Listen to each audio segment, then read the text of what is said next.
रोज़ की तरह ऑनलाइन लेखन ब्लॉग में सबका हार्दिक स्वागत है। सबके मंगल भविष्य की कामना के साथ बड़ों को मेरा सादर नमस्कार, छोटों को मेरा आशीर्वाद। मैं ठीक हूँ, आशा करता हूँ कि आप ठीक होंगे। दोस्तों, आज रामचरितमानस के उत्तरकांड के प्रसंग से पहले आज के पंचांग की शुरुआत करते हैं। आज का पंचांग दोस्तों, आज 26 अगस्त 2024 भाद्र मास के कृष्ण पक्ष की अष्टमी तिथि है दोस्तों। और आज सोमवार का दिन है। आज कृष्ण जन्माष्टमी का शुभ अवसर व भगवान कृष्ण की पूजा अर्चना उपवास करने का विधान है। और यह पावन और पुनीत दिन एक और जहाँ सोमवार यानी दिन की शुरुआत के साथ साथ भगवान शिव की आराधना का दिन है, वहीं दूसरी ओर भगवान श्री कृष्ण के जन्म अवतार के महा जन्माष्टमी के रूप में हमारे शास्त्रों और हमारे आध्यात्मिक जीवन की पवित्रता के प्रतीक के रूप में मनाया जाता है। आज दोस्तों कृतिका नक्षत्र का संयोग रहेगा 3:55 तक, उत्तर भाद्र 2:30 तक। आज के शुभ मुहूर्त की बात करें तो अभिजीत मुहूर्त दोस्तों 12:19 से 1:11। अमृतकाल आज दोस्तों 10:11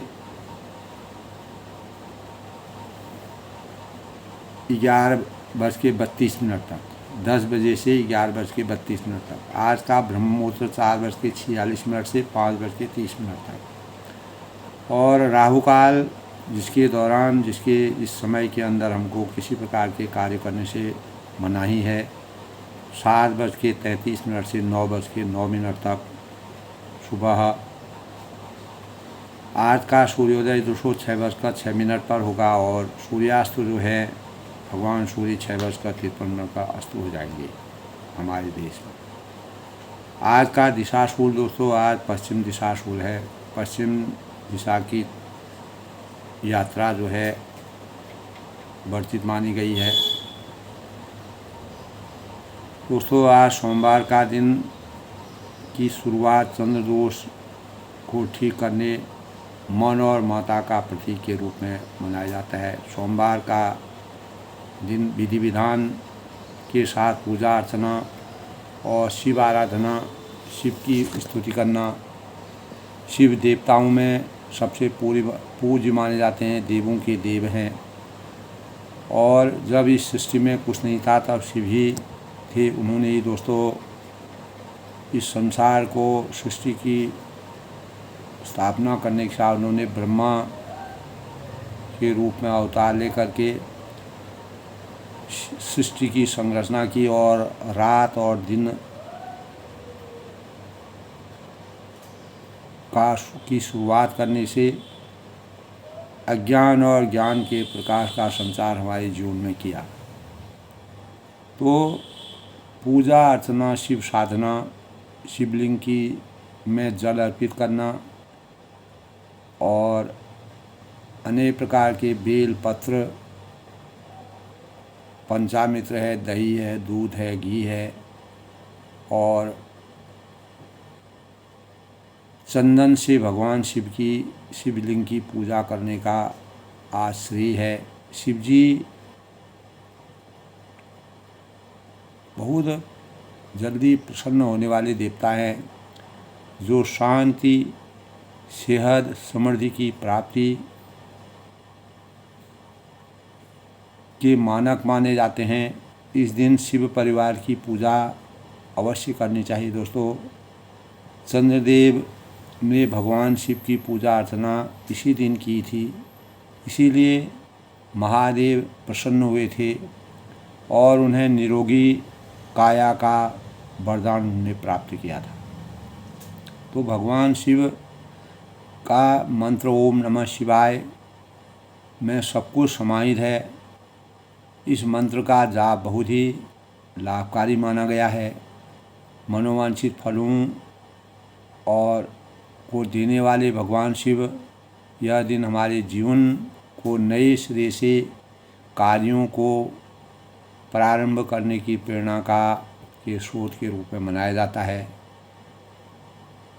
हम नए कार्यों के लक्ष्यों के निर्धारण और अनेक प्रकार के प्राथमिक कार्य हैं, उत्पादकता है, कला कौशल है, कोई भी कार्य को हम शुरू करते हैं तो परमात्मा शिव सोमवार के दिन से शुरुआत करना हमारे जीवन में जागरूकता की भावना का संचार होता है। इस व्रत को करने से दोस्तों मनुष्य के दुख और चिंताएं, रोगों से मुक्ति मिलती है। भगवान शिव को बेलपत्र अर्पित करना चाहिए, मदार के पुष्प अर्पित करने चाहिए और भगवान शिव को फल और भांग धतूरा है वह भगवान शिव को बहुत प्रिय है। हमारे और किसी भी की कुंडली में अगर दोस्तों चंद्र ग्रह मजबूत नहीं होता है तो भगवान शिव की आराधना अवश्य करनी चाहिए। यह दिन भगवान शिव को समर्पित माना गया है। ऐसी मान्यता है कि भगवान शिव की श्रद्धा भाव से पूजन करने से मनोवांछित कामनाओं की पूर्ति और भक्तों पर अपनी कृपा भगवान शिव बरसाते हैं। और सफ़ेद वस्त्र और दूध का दान इस दिन नहीं करना चाहिए। और उत्तर दिशा यात्रा वर्जित मानी गई है। और किसी प्रकार के विवादों से बचने के लिए तामसिक भोजन से परहेज करना चाहिए और किसी प्रकार के विवादों से बचने का प्रयास करना चाहिए। भगवान शिव का प्रिय मंत्र है ओम त्र्यंबकं यजामहे सुगंध्यं पुष्टिवर्धनं उर्वारुकमेव बंधना मृत्योर्मोक्षी मामृता। तो बुराई पर अच्छाई और धर्म की बहाली का प्रतीक यह दिन गायत्री मंत्र के जाप से दोस्तों इस दिन गायत्री मंत्र का जाप करना चाहिए। इससे अनेक प्रकार के पितृदोष समाप्त होते हैं, काल सर्प दोष समाप्त होता है, राहु केतु और शनि की पीड़ा से मुक्ति मिलती है। महामृत्युंजय मंत्र जो है शिव जी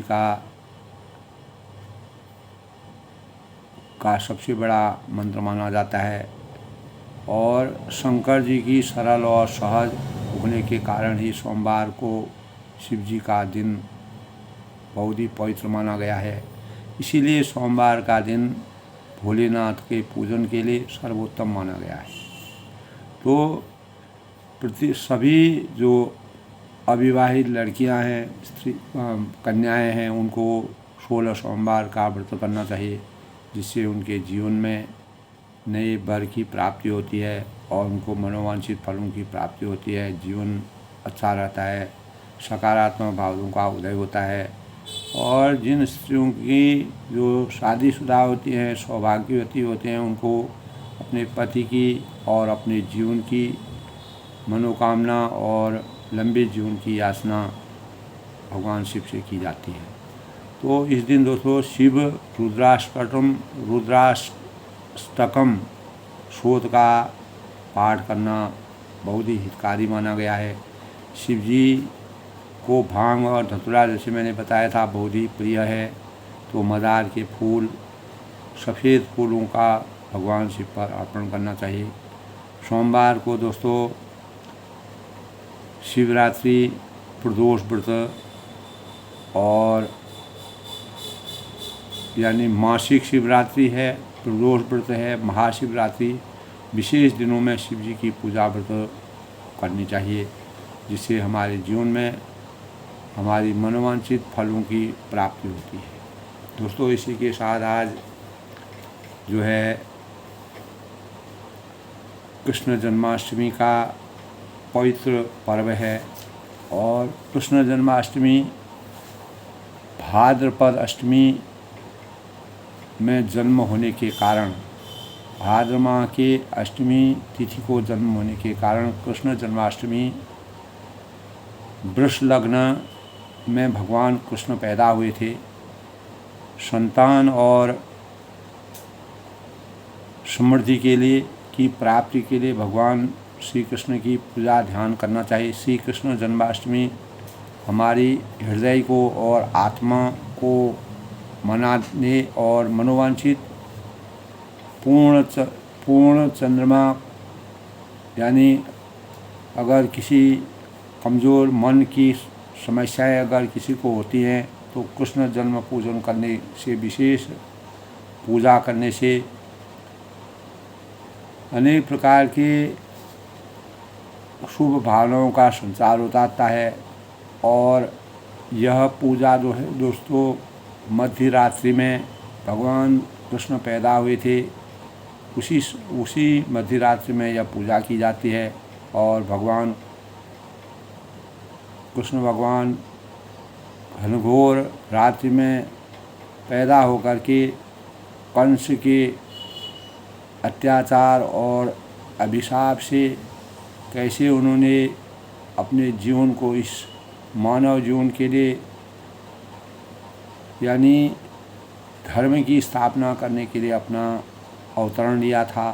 तो प्रेम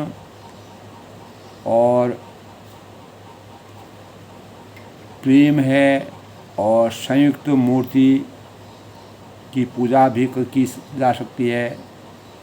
और प्रेम के भाव के रूप में संयुक्त मूर्ति की पूजा करनी चाहिए। जो बाल मूर्ति की पूजा उनको करनी चाहिए जिनके संतान की मनोवांछित फलों की आशा होती है। और अपने दाम्पत्य जीवन को सही करने के लिए भगवान की संयुक्त पूजा करनी चाहिए।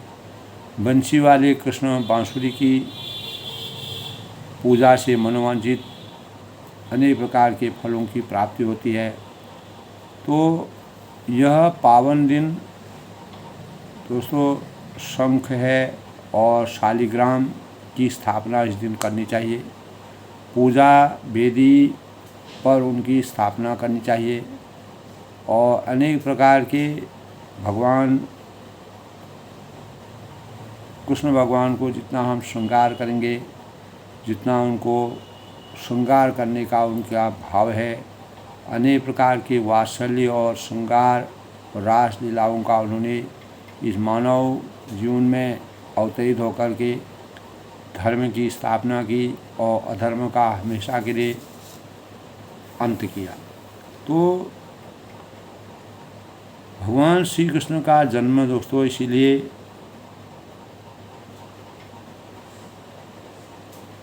जन्म के अवसर पर हम जन्माष्टमी के दिन भगवान कृष्ण की पूजा और व्रत आराधना अर्चना करते हैं। हिंदू पौराणिक कथाओं के अनुसार दोस्तों विष्णु के 8वें अवतार के रूप में कृष्ण देवकी के घर वासुदेव और देवकी के घर में पैदा हुए थे। और कंस, लंबी कहानी है दोस्तों, कंस के अत्याचारों से मुक्ति पाने के लिए भगवान श्री कृष्ण ने मथुरा से जब वह प्रवेश किए तो कंस को नष्ट करने के लिए उन्होंने जन्माष्टमी के दिन अपना अवतार लिया था। कंस देवकी के भाई थे और कृष्ण के मामा थे। इस दिन धार्मिक अनुष्ठान किए जाते हैं और यह दिन भगवान श्री कृष्ण के अवतार का दिन माना गया है। तो भगवान श्री कृष्ण किस प्रकार से देवकी और वासुदेव से जेल से छुटकारा पा करके कैसे रातों रात वासुदेव उनको ले गए और वह जो है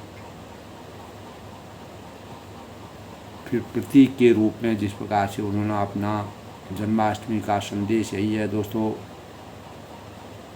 श्री कृष्ण के जन्मोत्सव का प्रतीक यह दिन अधर्म पर धर्म की विजय और प्रेम, शक्ति और ज्ञान का संदेश देता है। जीवन में कितने भी कष्ट आते हैं और उनका डटकर मुकाबला करना चाहिए। ऐसी प्रेरणा हमको कृष्ण के जन्माष्टमी के और उनके अवतरण से प्राप्त होते हैं। भगवान श्री कृष्ण को 56 भोग लगाने का श्रेय है। पंच भोग तो अवश्य लगाना चाहिए दोस्तों। माखन भगवान कृष्ण का प्रिय है और भगवान विष्णु के अवतार के रूप में हैं। पुराणों के अनुसार श्री कृष्ण त्रिदेवों में से एक हैं और भगवान विष्णु के अवतार के रूप में माने गए हैं। उनके आशीर्वाद और कृपा प्राप्त करने के लिए मध्य रात्रि को विधि विधान के साथ पूजा अर्चना करना, भजन कीर्तन करना, श्री कृष्ण जन्मोत्सव का हर्षोल्लास के साथ मनाना, धूमधाम के साथ मनाना और अनेक प्रकार के भोग लगा करके भगवान शिव की आराधना और भगवान कृष्ण की आराधना करने का विधान है। तो दोस्तों, इस प्रकार देवकी और वासुदेव के घर में जन्मने के बाद में भगवान कृष्ण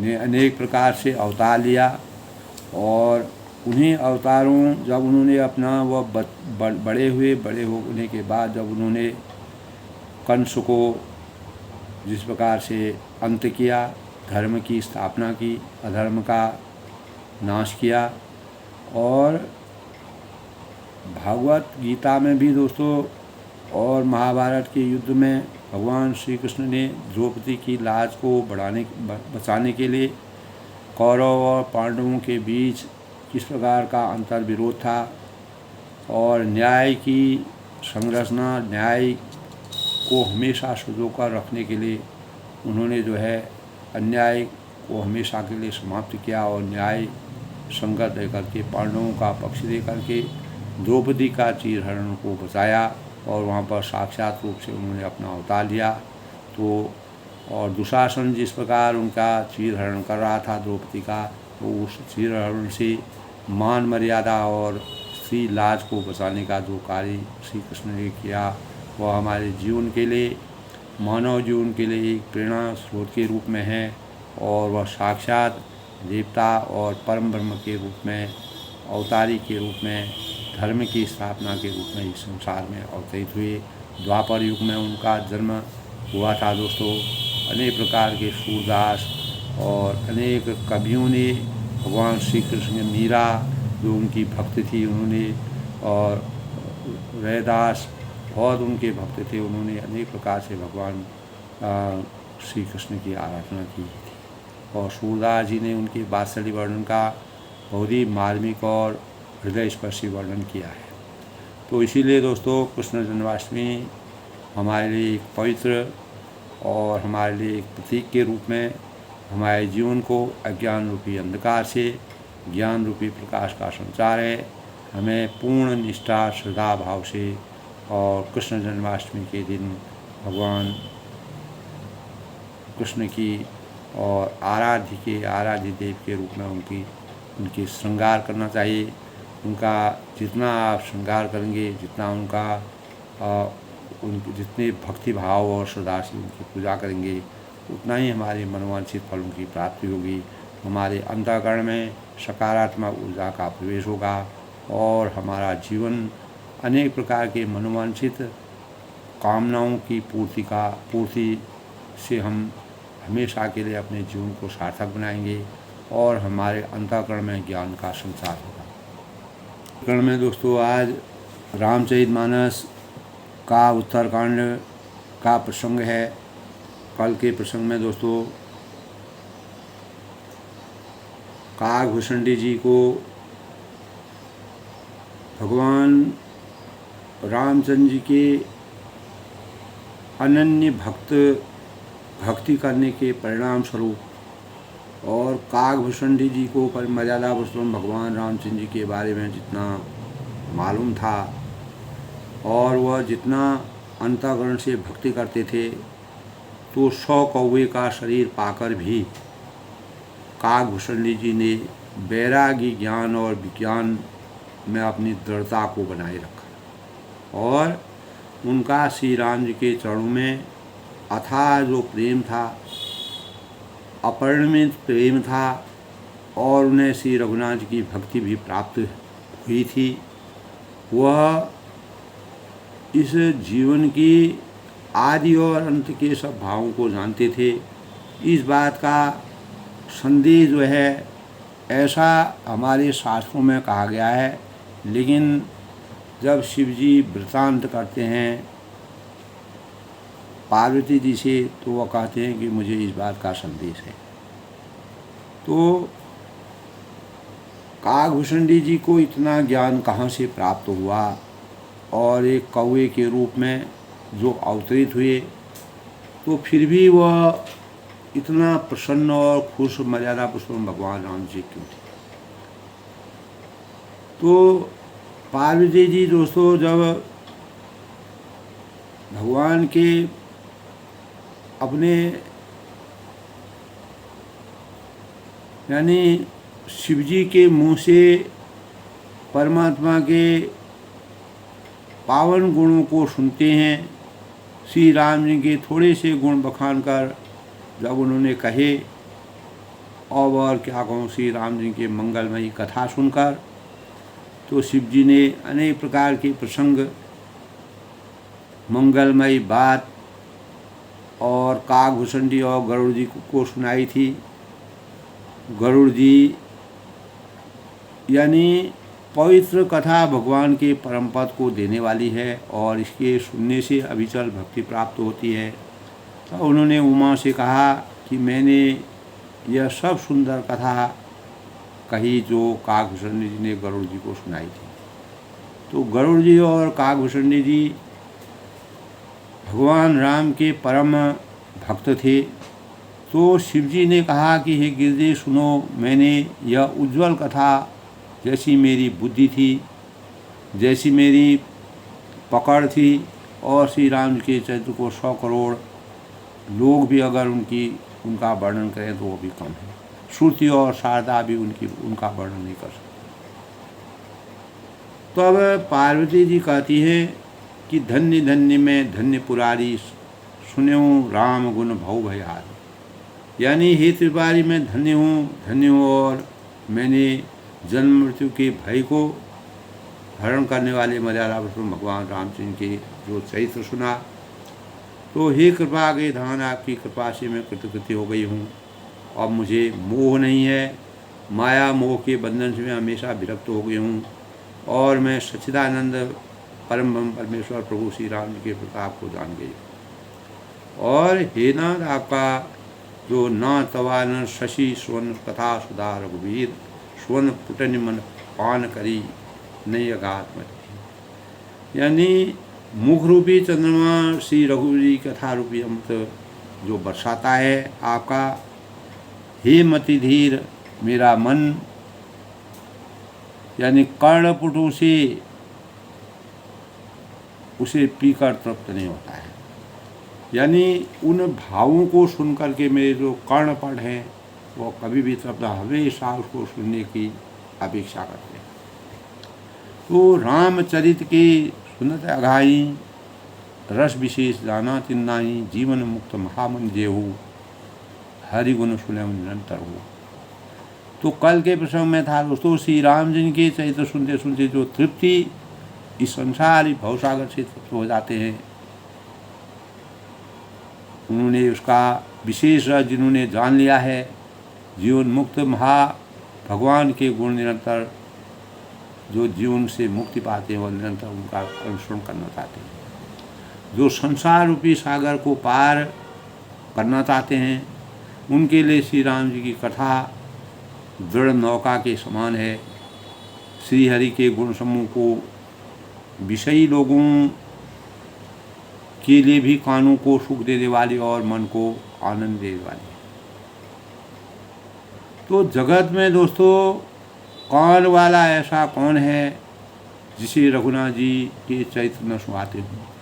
कोई भी संसार में ऐसा व्यक्ति नहीं होगा जो परमात्मा के ध्यान में विरक्त न हो। जिन्हें रघुनाथ जी की कथा नहीं सुनती हो, और वे मूर्ख जीव है जो इतने सुंदर चरित्र का वर्णन करने में भी उसको सुनने की कामना नहीं करते हैं। तो हे नाथ, आपने श्री रामचरितमानस का गान किया, उसे सुनकर मैंने अपार सुख का अनुभव किया, मेरी आत्मा पवित्र हुई। और आपने जो कुछ कहा वह सुंदर कथा काकभूषणी जी गरुड़ जी से उन्होंने कही थी। तो 100 कौवे का भी शरीर पाकर काकभूषणी वैराग्य और ज्ञान विराग में दृढ़ हो गए। यानी उनको किस योनि में है कुछ ऐसा नहीं प्रतीत होता है, लेकिन परमात्मा की भक्ति में वो आ सकते हैं। और इस इनका श्री राम जी के चरणों में जो अपार स्नेह और प्रेम और भक्ति है, उन्हें श्री रघुनाथ जी की भक्ति पूर्ण रूप से प्राप्त थी। और इस बात का मुझे संदेह हो रहा है कि काकभूषणी और कौवा 100 जन्मों तक जो है कौवे का शरीर पाकर भी 100 कौवे का शरीर पाकर भी उनके अंतरंग में परमात्मा का इतना ध्यान बसा, इतनी भक्ति बसी। तो दोस्तों, यही हमारे जीवन का रहस्य होता है।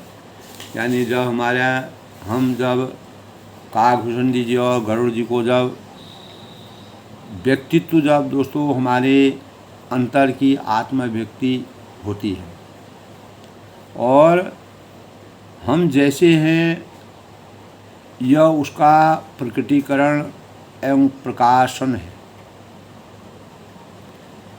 तो परमात्मा का वास कहीं भी किसी भी स्थिति में हो सकता है। व्यक्तित्व एक प्रकाश पुंज के समान है, जिसका स्रोत हमारे अपने ही अंदर विद्यमान होता है। तो आंतरिक गुण ही व्यक्तित्व के रूप में प्रकाशित और प्रसारित होते हैं। तो हमारे अंतःकरण में दोस्तों हमारा अंतःकरण जितना परिष्कृत होगा, साफ होगा, शुद्ध होगा, निर्मल होगा, पवित्र होगा, तो हमारी भावनाएं उतनी ही पवित्र होंगी, पावन होंगी, और विचार उतने ही उत्कृष्ट होंगे।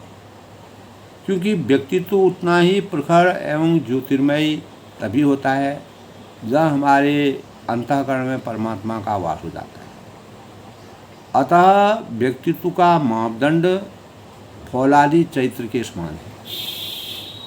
यानी परिपक्व चिंतन और भावपूर्ण व्यवहार के आधार पर जिसका मापन किया जाता है, जिसको तय किया जाता है। तो व्यक्ति का प्रखर व्यक्तित्व समाज के या जन संकुल में अलग दिखता है, मानव मात्र में अलग दिखने लगता है। उस प्रकाश स्तंभ के समान यह होता है दोस्तों कि जो स्वयं को ज्योतिर्मय करता है, स्वयं को प्रकाशित करता है, और साथ ही जीवन समुद्र में चलने बढ़ने वाली जो नौकाएं हैं और जो जहाज़ों को अपने मंजिल तक पहुंचाने के लिए दिशा का अनुसरण करते हैं, तो इसी प्रकार इस भवसागर की दिशा को पार करने के लिए एक बेसमिति अशेष संपदा परमात्मा की हमारे अंतःकरण में व्याप्त होती है, जो बहुतायत दोस्तों खर्चने पर भी चुकती है, खर्चती एवं शेष नहीं होती। यह अपनी दशा और दिशा का निर्धारण स्वयं करता है।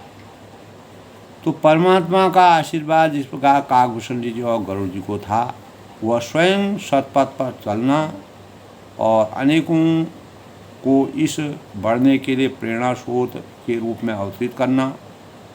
तो यही दोस्तों उनके रामचंद्र जी की कृपा के परिणाम स्वरूप काकभूषणी और गरुड़ जी को उत्कृष्ट व्यक्तित्व संपन्न व्यक्ति जिस प्रकार होता है, असाधारण निर्णय लेने की उनको क्षमता होती है, अच्छे बुरे और सत्य असत्य का श्रेय प्रेम का भेद जानते हैं, सदा श्रेष्ठ का वर्णन करते हैं, और हर कीमत को चुकाने के लिए वो हमेशा तैयार रहते हैं। इसीलिए इसकी अपनी अनोखी मौलिकता होती है और उसका नज़ारा निराला होता है। तो आत्मबल, साहस और प्रखरता इसकी मौलिक विशेषता होती है। इसी तरह के विशेषज्ञों के अनुसार व्यक्तित्व उसे कहा जाता है दोस्तों जिसमें स्वतंत्र सत्ता हो, आत्मयोगिता हो, प्रभावत्मकता हो और श्रेष्ठता और उत्कृष्टता, चरित्र और चिंतन का समुचित एवं सुंदर समावेश हो। इसीलिए उसमें चुंबकीय आकर्षण होता है और जो जादुई, जिसका हर एक व्यक्ति को जादुई प्रभाव दिखता है। तो गरुड़ जी और काकभूषणी जी ने मर्यादा पुरुषोत्तम भगवान रामचंद्र जी का जिस प्रकार से उन्होंने भक्ति और स्नेह के भावों को व्यक्त किया, तब उमा पार्वती जी जो हैं उनको संदेह होता है कि इस बात का मुझे परम संदेह हो रहा है। नर सहस्त्र म सुनह पुरारी, को एक होय धर्म व्रतधारी, धर्मशील कोटिक मह को विषय विमुख विराग। तो वह कहते हैं, हे त्रिपुरारी, हे शिव जी, हे भगवान, सुनिए, हमारे मनुष्यों में कोई एक धर्म के व्रत का धारण करने वाला होता है और करोड़ों जो धर्मात्माएं हैं, जो धर्मात्मा होते हैं करोड़ों, कोई एक विषय से धर्मशील कोटिक मह कोई विषयों का त्यागी और बैरागी परायण होता है, विषय विमुख विरागरत हुई। तो इसी के परिणाम स्वरूप कोटि विरक्त मदिश्रुत कहाई, सम्यक ज्ञान सुकृत कोई लाई, ज्ञानवंत कौटिक मह को जीवन मुक्त सुकृत जग सो। यानी श्रुति कहती है, हमारी नीति या वेद कहते हैं, या जो श्रुति हमारी जो श्रुति कहती है कि करोड़ों विरक्तों में कोटि विरक्त मधिश्रुति कहे, करोड़ों विरक्तों में कोई एक ही सम्यक और यथार्थ है जिसको परमात्मा का परम आशीर्वाद प्राप्त होता है, जो वास्तविक ज्ञान की पराकाष्ठा को प्राप्त करता है, सम्यक ज्ञान सुकृत को उलाए, ज्ञानवंत कोटिक मह को, और करोड़ों ज्ञानियों में कोई एक ही जीवन मुक्त होता है, इस जीवन से मुक्ति प्राप्त करता है, परम ब्रह्म की प्राप्ति करता है।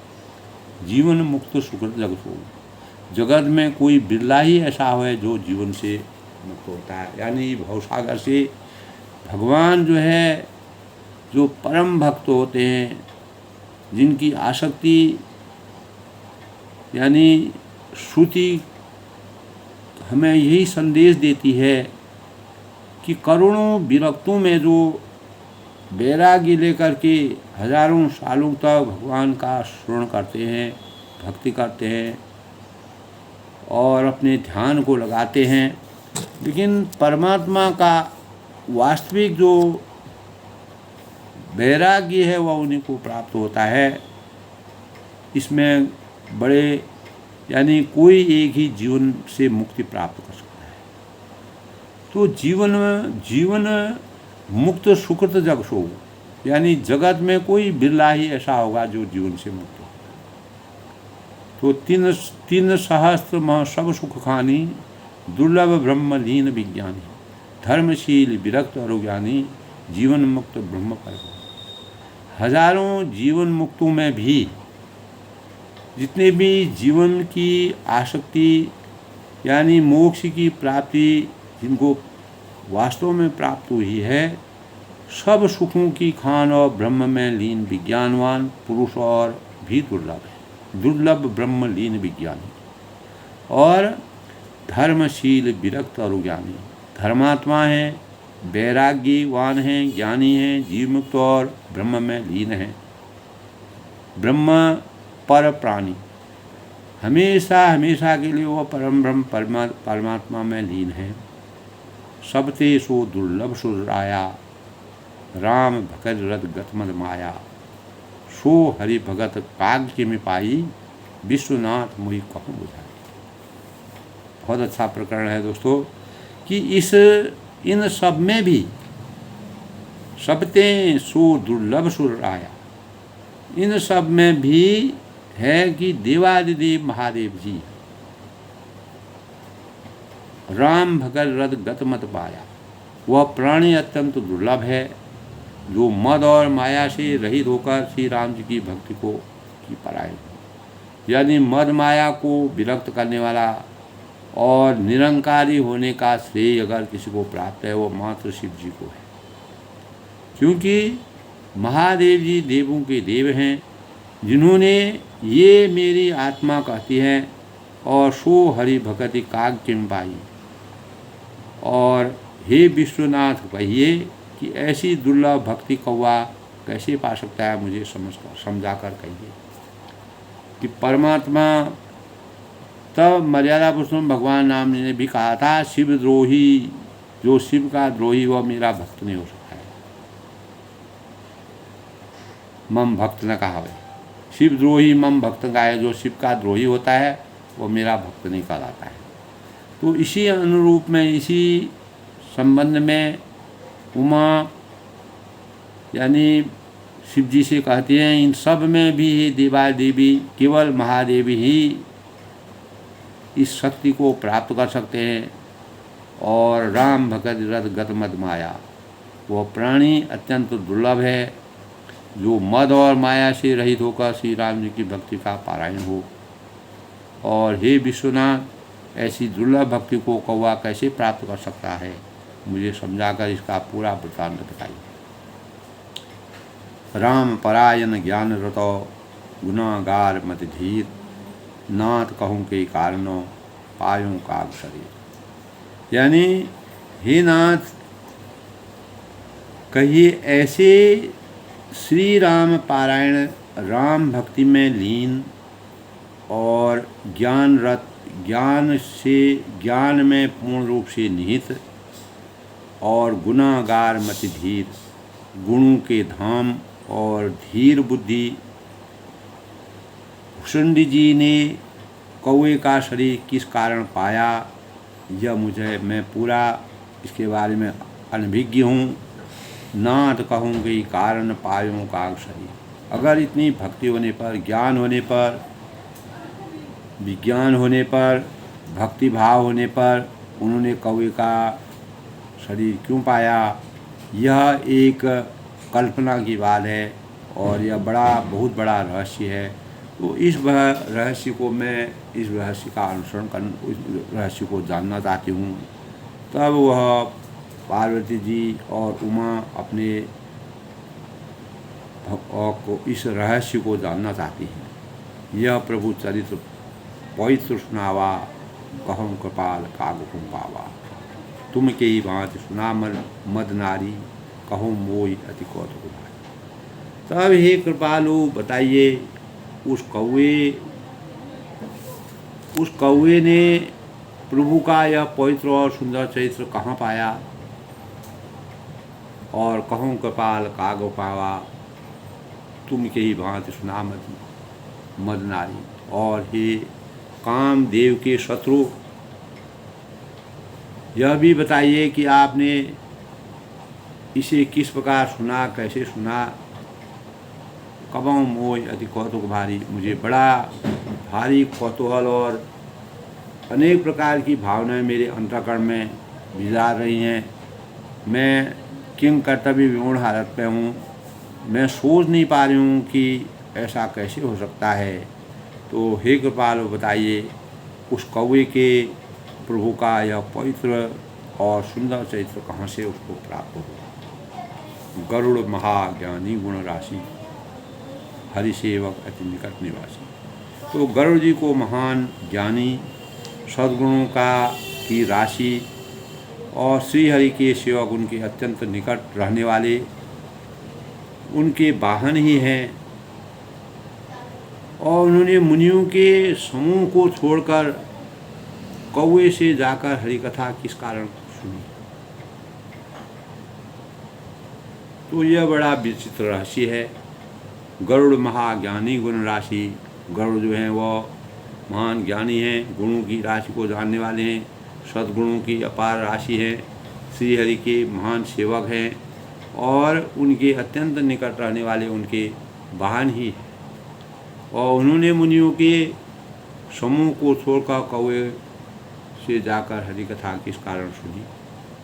कहूँ कौन विधि भा संवादा, दो हरि भगत काग उदादा। गौर गिरा सुनि सरल सुहाई, बोले शिव सादर सुखवाई। तो कहूँ कौन विधि भा संवादा, यानी कहिए काग भुषंडी और गरुड़ ये दोनों हरि भक्तों को बातचीत, हरि भक्तों की बातचीत किस प्रकार हुई, कैसे ये वृत्तांत सामने आया।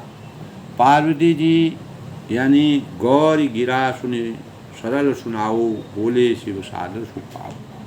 तो गौरा पार्वती जी सरल सुंदर वाणी सुनकर शिव जी सुख पाकर आदर के साथ बोले।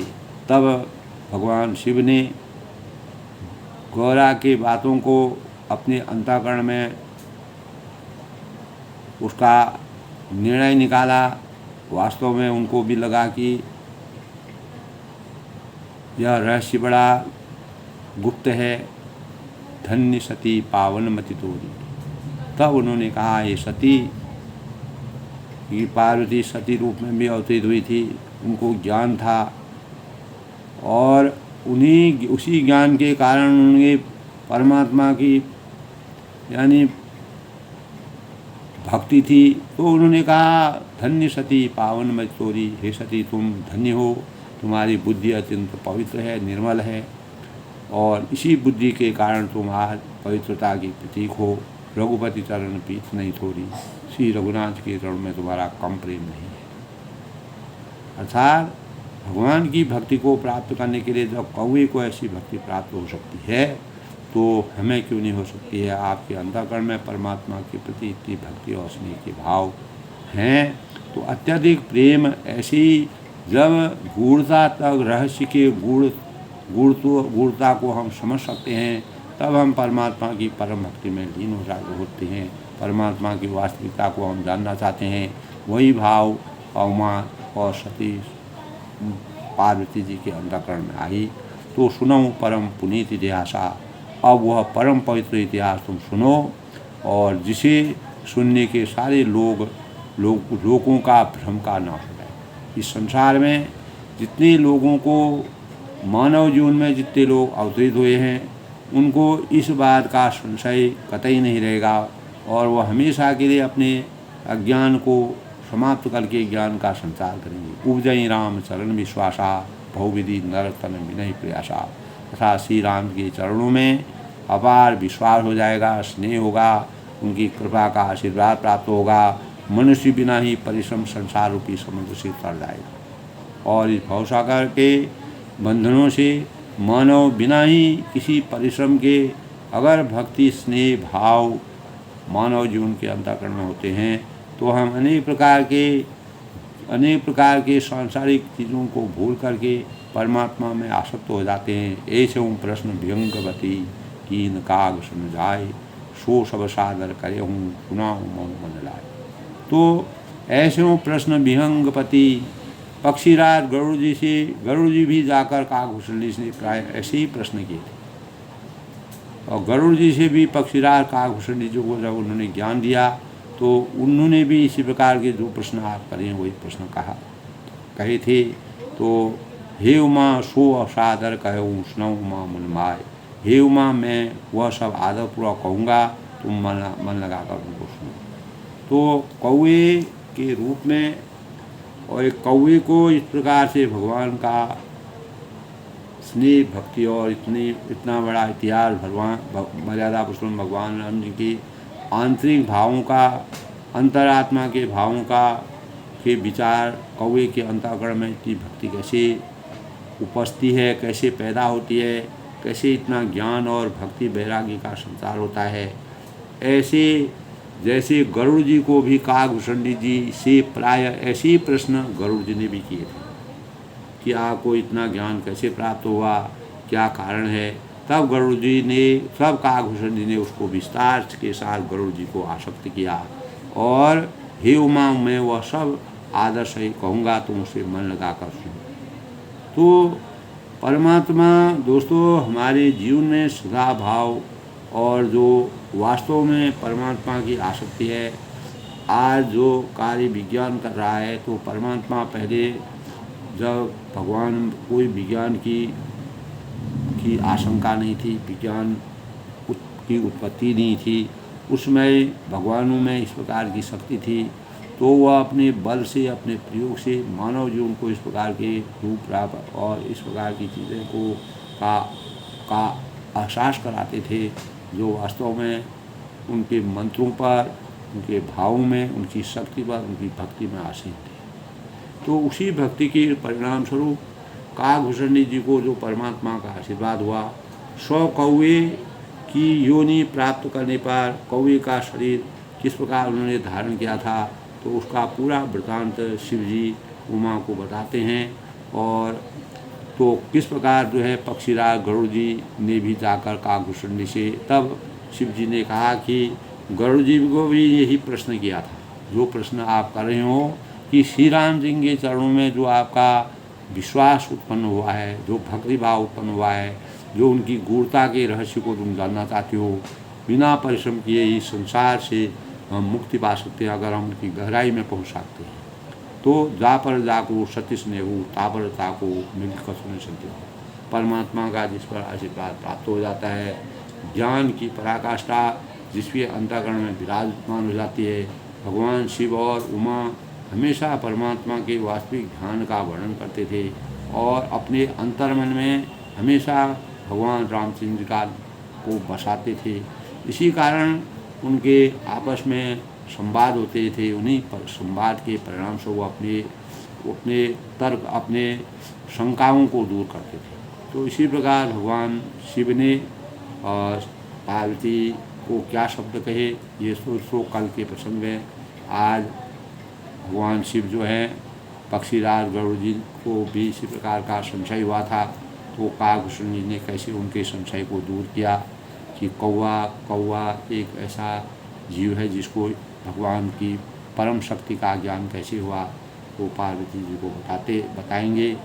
तो आज के प्रसंग में दोस्तों अपनी वाणी को विराम देते हुए सबके मंगल भोग की कामना के साथ, और इसी प्रकार जो है उत्तरकांड में दोस्तों पूरी रामचरितमानस का सार है, हम इसके एक एक भाव को सुनते हैं, तो हमारे अंतःकरण में परमात्मा के प्रति स्नेह, भक्ति, ज्ञान का संचार होता है और हमें सूक्ष्म से सूक्ष्म चीज़ों का ज्ञान होता है, और हम अपने जीवन को इस जन्म मृत्यु रूपी संशयों से, भयों से, आसक्तियों से अपने जीवन को परम शक्ति की प्राप्ति करते हैं, जिससे हमें हर स्थिति में अपने जीवन को चरितार्थ बनाने के भावों का संचार हमारे अंतर्गण में होता है। आज के प्रसंग में सबके मंगल भोज की कामना के साथ सब लोग सुखी रहें, खुश रहें, प्रसन्न रहें और इसी प्रकार रामचरितमानस का अनुसरण करते हैं।